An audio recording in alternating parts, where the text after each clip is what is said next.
Versus Kolkata ನಡುವಿನ high voltage ಪಂದ್ಯಕ್ಕೆ countdown start ಆಗಿದೆ. ಪ್ಲೇ ಆಫ್ ರೇಸ್ನಲ್ಲಿರುವಂತಹ ಎರಡೂ ತಂಡಗಳಿಗೆ ಈ ಪಂದ್ಯ ತುಂಬಾನೇ ಮುಖ್ಯ. ಅಟ್ ಪ್ರೆಸೆಂಟ್ ಟಾಪ್ 2 ನಲ್ಲಿರುವಂತಹ ಬೆಂಗಳೂರು ಟಾಪ್ 1ಗೆ ಹೋಗಬೇಕು ಅಂದರೆ ಮಸ್ಟ್ ಅಂಡ್ ಶುಡ್ ಈ ಮ್ಯಾಚ್ ಗೆಲ್ಲೇಬೇಕು. ಅಂಡ್ ಟಾಪ್ 4 ಟಿಕೆಟ್ ಬೇಕು ಅಂದರೆ ಕೋಲ್ಕತ್ತಾಗೂ ಕೂಡ ಇದು ಡೂ ಆರ್ ಡೈ ಪಂದ್ಯ. ಸದ್ಯಕ್ಕೆ ಎರಡೂ ತಂಡಗಳು ಕೂಡ ವಿನ್ನಿಂಗ್ ಟ್ರ್ಯಾಕ್ನಲ್ಲೇ ಮುಖಾಮುಖಿ ಆಗ್ತಾ ಇದ್ರು ಕೂಡ RCBಗೆ ಟೆನ್ಷನ್ ಅಂತೂ ಇದ್ದೇ ಇದೆ. ಯಾಕಂದರೆ ಕಳೆದ 2 ಪಂದ್ಯಗಳಲ್ಲಿ RCBಯ ಬ್ಯಾಟಿಂಗ್ ಕಂಪ್ಲೀಟ್ ಆಗಿ ಕೈಕೊಟ್ಟಿದೆ. ವಿರಾಟ್ ಕೊಹ್ಲಿ ಅವರ ಮೇಲೆ ಡಿಪೆಂಡ್ ಆಗ್ತಾ ಇರೋದು ಗೊತ್ತಾಗ್ತಾ ಇದೆ. ಹಾಗಾದರೆ ಕೊಹ್ಲಿ ಆಡಿದ್ರಷ್ಟೇನೆ ಬ್ಯಾಟಿಂಗ್ ಚೆನ್ನಾಗಿರೋದಾ? ಫಿನಿಷರ್ಗಳ ರೋಲ್ ಮರ್ತಿದ್ಯಾರು? ಮುಂದಿನ ಜರ್ನಿಯಲ್ಲಿ RCBಗೆ ಇರುವಂಥ ವೀಕ್ನೆಸ್ ಏನು? ಸೊ ಈ ಬಗ್ಗೆ ಹೇಳ್ತೇನೆ. ನಾನು ಶಾಂತ. ನೀವು ಸುದ್ಯಾನದ ಸಬ್ಸ್ಕ್ರೈಬರ್ ಆಗೋದಕ್ಕೆ ಮರಿಬೇಡಿ.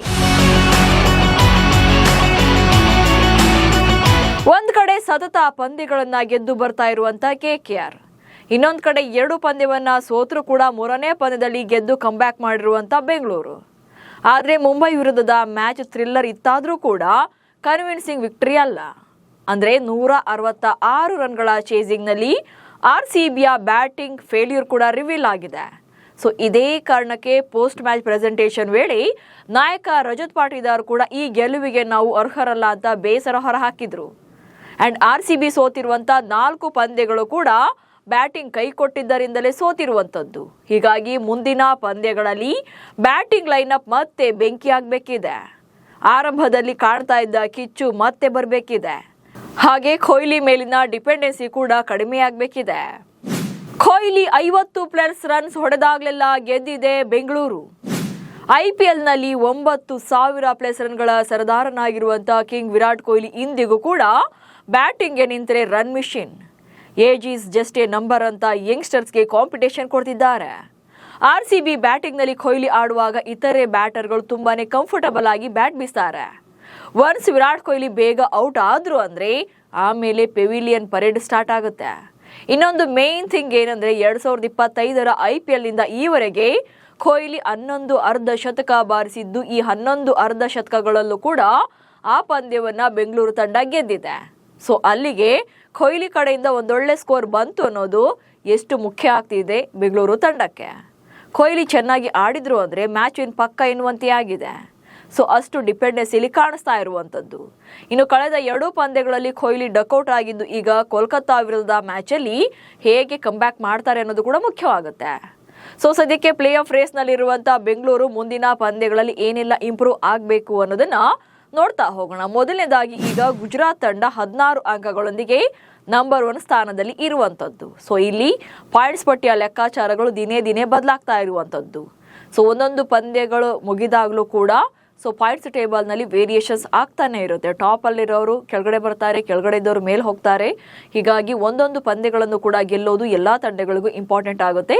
ಪ್ರಸ್ತುತ ಅಂಕಪಟ್ಟಿಯಲ್ಲಿ ಗುಜರಾತ್ ತಂಡ 16 ಅಂಕಗಳೊಂದಿಗೆ ನಂಬರ್ 1 ಸ್ಥಾನದಲ್ಲಿದೆ.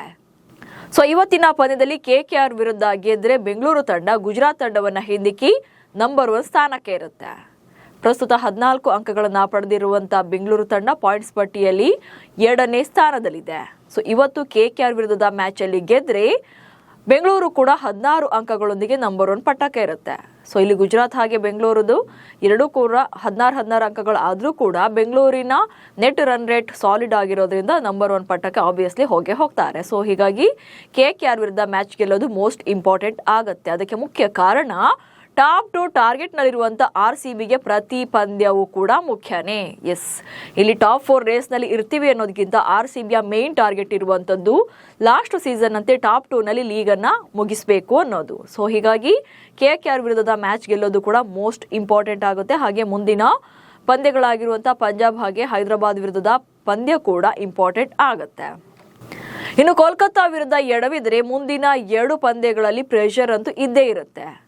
ಎಸ್, ಇವತ್ತಿನ ಮ್ಯಾಚಲ್ಲಿ RCB ಸ್ವಲ್ಪ ಎಡವಿತು ಅಂತಂದರೆ ನೆಕ್ಸ್ಟ್ ಬರುವಂಥ ಪಂದ್ಯಗಳಲ್ಲಿ ಪ್ರೆಷರ್ ಇರೋದ್ರಿಂದ ಆ ಪ್ರೆಷರನ್ನು ಸ್ವಲ್ಪ ಕಡಿಮೆ ಮಾಡಬೇಕು ಅಂತಂದರೆ ಈ ಮ್ಯಾಚನ್ನು ಶತಾಯಗತಾಯ ಗೆಲ್ಲಲೇಬೇಕಿದೆ. ಇನ್ನು ಬೌಲಿಂಗ್ ಚೆನ್ನಾಗಿದ್ರು ಕೂಡ ಬ್ಯಾಟಿಂಗ್ನಲ್ಲಿ ಸ್ವಲ್ಪ ಡಲ್ ಅನ್ನಿಸ್ತಾ ಇರುವಂಥದ್ದು ಬೆಂಗಳೂರು ತಂಡ. ಆ್ಯಂಡ್ RCB ಸೋತಿರುವಂಥ ಬಹುತೇಕ ಪಂದ್ಯಗಳು ಕೂಡ ಬ್ಯಾಟಿಂಗ್ ಸ್ಟ್ರಗಲ್ನಲ್ಲೇ ಸೋತಿರುವಂಥದ್ದು. ಬೌಲಿಂಗ್ ಎಕ್ಸ್ಪೆನ್ಸಿವ್ ಅನಿಸಿದ್ರೂ ಕೂಡ ಅದನ್ನು ಹೇಗೋ ಕಂಬ್ಯಾಕ್ ಮಾಡಿ ತಗೊಂಡಿದ್ದಾರೆ. ಬಟ್ ಇಲ್ಲಿ ಸೋತಿರುವಂಥ ಪಂದ್ಯಗಳ ಕ್ಯಾಲ್ಕುಲೇಟ್ ಮಾಡಿದಾಗ ಅಲ್ಲಿ ಬ್ಯಾಟಿಂಗ್ ಲೈನಪ್ ಕೈ ಕೊಟ್ಟಿರೋದು ಇಲ್ಲಿ ಗೊತ್ತಾಗ್ತಾ ಇದೆ. ಆ್ಯಂಡ್ ಜಿತೇಶ್ ಶರ್ಮಾ ಮತ್ತು ಶೆಫರ್ಡ್ ಕಡೆಯಿಂದ ರನ್ಸ್ ಬರದೇ ಇರೋದು ಕೂಡ ತಂಡಕ್ಕೆ ಎಫೆಕ್ಟ್ ಆಗ್ತಾ ಇರುವಂಥದ್ದು. ಸೊ ಇಲ್ಲಿ ಮೇನ್ RCB ತಂಡದ ಬ್ಯಾಟಿಂಗ್ ಲೈನಪ್ನಲ್ಲಿ ಸಾಲಿಡ್ ಬ್ಯಾಟಿಂಗ್ ಲೈನಪ್ ಇದೆ, ಮಿಡಲ್ ಆರ್ಡರ್ ಎಕ್ಸ್ಟ್ರಾಡಿನರಿ ಅಂತೆಲ್ಲ ಪ್ರಿಡಿಕ್ಟ್ ಮಾಡಲಾಗ್ತಾ ಇತ್ತು. ಆದರೆ ಸೀಸನ್ ಆರಂಭ ಆದಮೇಲೆ ಜಿತೇಶ್ ಶರ್ಮಾ ಮತ್ತು ರೊಮ್ಯಾರಿಯೋ ಶೆಫರ್ಡ್ ಕಡೆಯಿಂದ ಬಿಗ್ ಇನ್ನಿಂಗ್ಸ್ ಬಂದಿಲ್ಲ, ಮ್ಯಾಚ್ ವಿನ್ನಿಂಗ್ ಸ್ಕೋರ್ ಬಂದಿಲ್ಲ, ಜೊತೆಗೆ ಪಾಸಿಬಲ್ ಅನ್ನುವಂಥ ನಂಬರ್ಗಳು ಕೂಡ ಇವ್ರ ಕಡೆಯಿಂದ ಬಂದಿಲ್ಲ. ಅದೆಲ್ಲಕ್ಕಿಂತ ಜಾಸ್ತಿಯಾಗಿ T20 ಫಾರ್ಮೆಟ್ಗಿಂತ ಟೆಸ್ಟ್ ಫಾರ್ಮೆಟ್ ರೀತಿಯಾಗಿ ಬಾಲ್ಗಿಂತ ಜಾಸ್ತಿ ರನ್ಗಳು ತುಂಬ ಕಡಿಮೆ ಇದೆ. ಸೊ ಬಾಲನ್ನು ಜಾಸ್ತಿ ವೇಸ್ಟ್ ಮಾಡ್ತಾ ಇರೋದು ಕೂಡ RCBಗೆ ಎಫೆಕ್ಟ್ ಆಗ್ತಾ ಇರುವಂಥದ್ದು. ಸೊ ಸದ್ಯ ಈ ಸೀಸನಲ್ಲಿ RCB ಆಡಿರುವಂಥ 11 ಪಂದ್ಯಗಳಲ್ಲಿ 6 ಸಲ 200+ ಸ್ಕೋರನ್ನು ಮಾಡಿದೆ. ಆದರೆ ಟಾಪ್ ಆರ್ಡರ್ ಚೆನ್ನಾಗಿದ್ದಾಗ ಮಿಡಲ್ ಆರ್ಡರ್ ರನ್ಸ್ ಬಂದಿರುವಂಥದ್ದು. ಬಟ್ ಟಾಪ್ ಆರ್ಡರ್ ಕೈ ಕೊಟ್ಟಾಗ ಮಿಡಲ್ ಆರ್ಡರ್ ಕೈ ಹಿಡಿತಾ ಇಲ್ಲ. ಟಿಮ್ ಡೇವಿಡ್ ಕೆಲವು ಪಂದ್ಯಗಳಲ್ಲಿ ಆಡಿದ್ದಾರೆ, ಹಾಗೆ ಕೃಣಾಲ್ ಪಾಂಡ್ಯ ಕೂಡ ಸಾಥ್ ಕೊಟ್ಟಿದ್ದಾರೆ. ಬಟ್ ಜಿತೇಶ್ ಶರ್ಮಾ ಹಾಗೆ ಶೆಫರ್ಡ್ ಕಡೆಯಿಂದ ಒಂದೊಳ್ಳೆ ಇನ್ನಿಂಗ್ಸ್ ಬಂದಿಲ್ಲ. ಅದರಲ್ಲೂ ಕೂಡ ಡೆತ್ ಓವರ್ ಅಂತ ಬಂದಾಗ ಪಾಸಿಬಲ್ ಎನ್ನುವಂಥ ನಂಬರ್ಸ್ನು ಕೂಡ ಚೇಸ್ ಮಾಡೋಕ್ಕೆ ಸಾಧ್ಯವಾಗಿಲ್ಲ.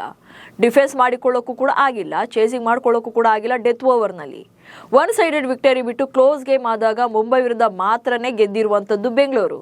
ಹೀಗಾಗಿ ಆ ಡೆತ್ ಓವರ್ ಡೇಂಜರ್ ಝೋನ್ ಪ್ಯಾನಿಕ್ನಿಂದ ಬೆಂಗಳೂರು ತಂಡ ಹೊರಬರಬೇಕಿದೆ. ಯಾಕಂದರೆ ಮುಂದಿನ ಒಂದೊಂದು ಪಂದ್ಯಗಳು ಕೂಡ ಕ್ರೂಷಿಯಲ್ ಇರೋದ್ರಿಂದ ಮಸ್ಟ್ ಅಂಡ್ ಶುಡ್ 100% ಪರ್ಫಾರ್ಮೆನ್ಸ್ ಎಲ್ಲ ಆಟಗಾರರಿಂದಲೂ ಕೂಡ ಬರಲೇಬೇಕಿದೆ. ನಮಸ್ಕಾರ.